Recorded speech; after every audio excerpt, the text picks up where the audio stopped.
The Trouble with Pets by Stan and Jan Berenstain.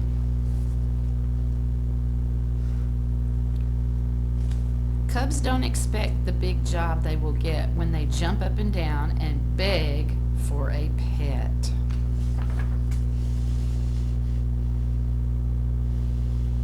What kind of pet should you get?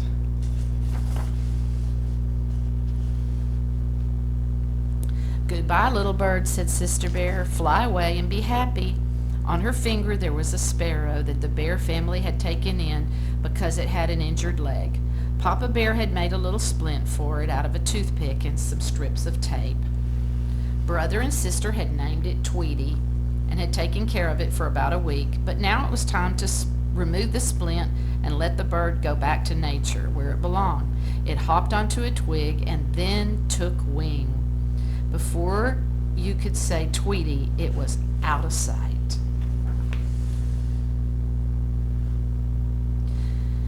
"I'm going to miss our little bird," said Sister sadly. "Tweety was such a sweet little pet." "Tweety wasn't a pet, dear," said Mama Bear. "Not a real pet, anyway. It was an injured bird that we helped get well so it could go back to the forest." "Why don't we get a real pet, Mama?" asked Sister. "Other cubs have pets," said Brother. "Why can't we, Cousin? Freddie has a dog, and Lizzie Bruin has a cat, and Tootal even has a snake." "Well," said Mama as they climbed the front steps of the treehouse, "I suppose it is something to think about." "Gee, Mama," said Brother, "what's there to think about?" "There's quite a lot to think about," she said. "A pet is a big responsibility. A pet has to be fed and cared for and kept clean. What do you think, Papa?" "I think a dog would be nice," said Papa. "But a dog is an especially big responsibility," protested Mama. "A dog needs shots, and it needs to be trained and walked, and there are dog laws." "A big dog," said Papa, "about so high, that can go fetch and play frisbee." "Well, we'll take care of it, Mama," said the cubs. "We promise, we promise." "Remember now," said Mama as they piled into the car, "we're going to the pet shop just to look. Choosing a pet, especially a dog, is serious business." "Speaking of dogs," said Papa, pointing to a sign as they drove by Farmer Ben's place, "Puppies available. See Farmer Ben," said Brother, reading the sign out loud. "How about that? Ben's dog Bess must have had puppies." "May we look at them, Mama?" cried Sister. "Oh, please, Mama, please." Before Mama could answer, Papa said, "No harm in looking," and he pulled into Farmer Ben's driveway. Ben's dog Bess had indeed had pups, 5 of the cutest, roly-poliest little balls of fur you had ever seen. Farmer Ben picked up one and put it in Sister's arms. "Oh, what beautiful brown eyes," she said. "May we have this one, Mama? May we, please?"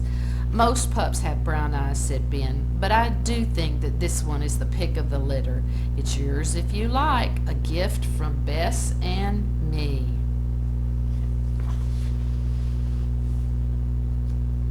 "Goodness," said Mama, "that's a very generous of you, Ben. I really don't know what to say."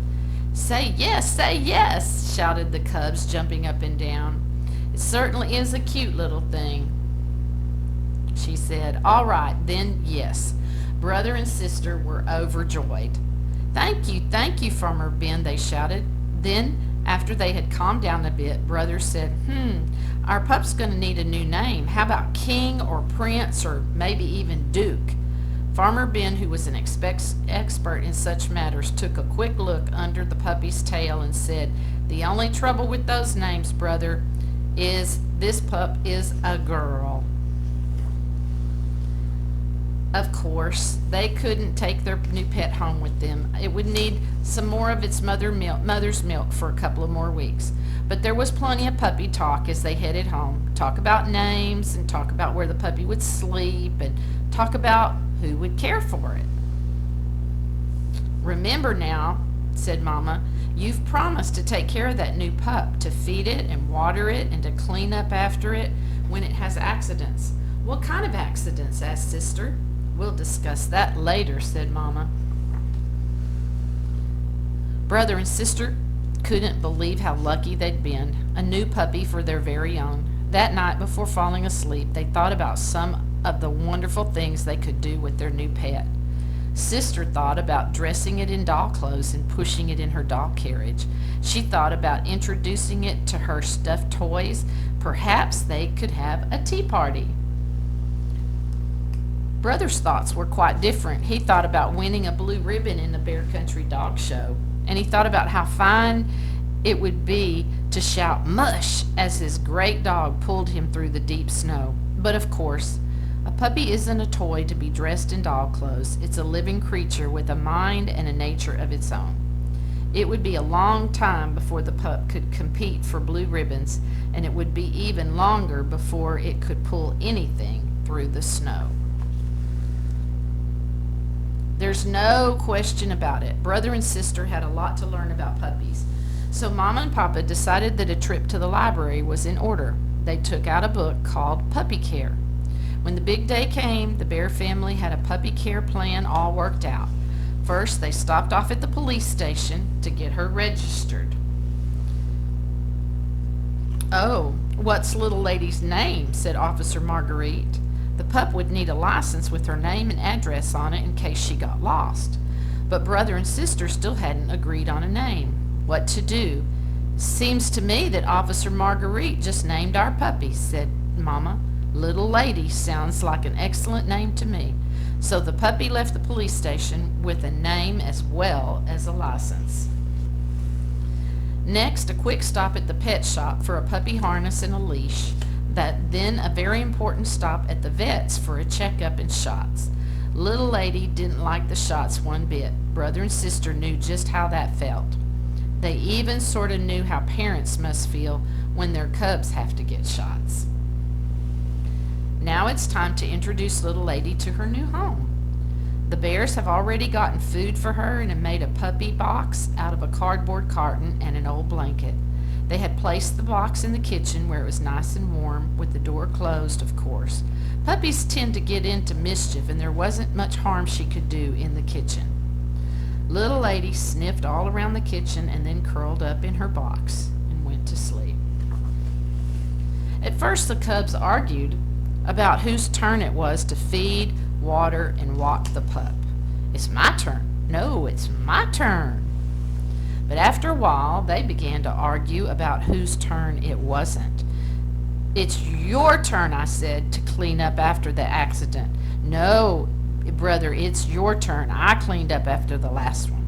Well, Mama solved that problem by posting a puppy care schedule on the wall.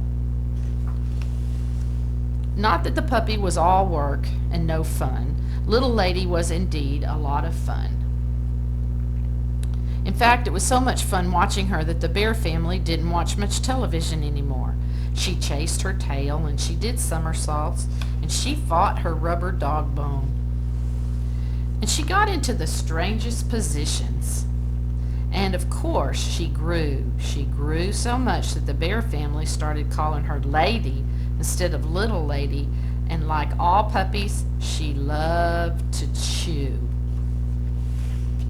Then one day, somebody forgot to close the kitchen door while the family went shopping, and when they got back, they found that Lady had chewed up half the living room. Oh my goodness. The time had come for Lady to have her own house out in the yard. Papa built a fine, sturdy doghouse. Then he chicken wired the fence to keep her safely in the yard. Lady loved her house. She was even more fun in the yard than she was in the house. She chased leaves in the fall, snowflakes in the winter, cherry blossoms in the spring, and butterflies in the summer. And as the years went by, Lady became more than a pet. She became another member of the family to love and enjoy. The